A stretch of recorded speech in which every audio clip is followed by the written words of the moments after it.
सूर्य और चंद्रमा के बाद अब इस ग्रह पर जाने के लिए इसरो तैयार, जानिए कब होगी लॉन्चिंग। चंद्रयान 3 और आदित्य L1 मिशन के बाद इसरो शुक्र मिशन यानी कि शुक्रयान के लिए जोर शोर से तैयारी कर रहा है। इसके अगले साल दिसंबर में लॉन्च होने की संभावना है।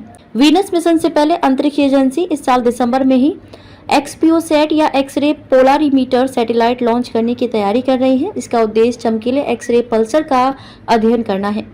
इसरो प्रमुख एस सोमनाथ ने हाल ही में कहा था कि सौरमंडल के सबसे चमकीले ग्रह शुक्र पर मिशन पहले से ही तैयार किया गया है।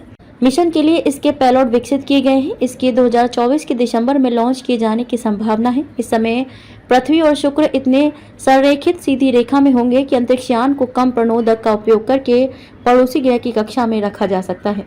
इसके बाद ये मौका 2031 में ही जाकर मिलेगा। हाल ही में दिल्ली में भारतीय राष्ट्रीय विज्ञान अकेडमी को संबोधित करते हुए इसरो प्रमुख ने कहा कि शुक्र एक बहुत ही दिलचस्प ग्रह है।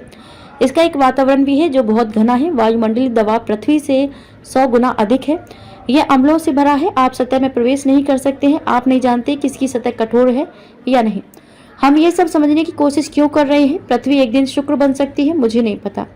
शायद 10,000 साल बाद पृथ्वी अपनी विशेषताएं बदल लेगी। पृथ्वी पहले भी ऐसी कभी नहीं थी। बहुत समय पहले ये रहने योग्य जगह नहीं थी। शुक्र सूर्य के बाद दूसरा ग्रह है और पृथ्वी का निकटतम पड़ोसी ग्रह है। इसे अक्सर पृथ्वी का जुड़वा कहा जाता है क्योंकि यह आकार और घनत्व में समान है। एक्स-रे पोलारीमीटर उपग्रह पर सोमनाथ ने कहा कि हम एक्सोवर्ल्ड्स नामक एक उपग्रह की भी कल्पना कर रहे हैं जो एक्सोसौर ग्रहों या ऐसे ग्रहों को देखने के लिए एक मिशन है जो हमारे सौर मंडल से बाहर है और अन्य सितारों की परिक्रमा कर रहे हैं।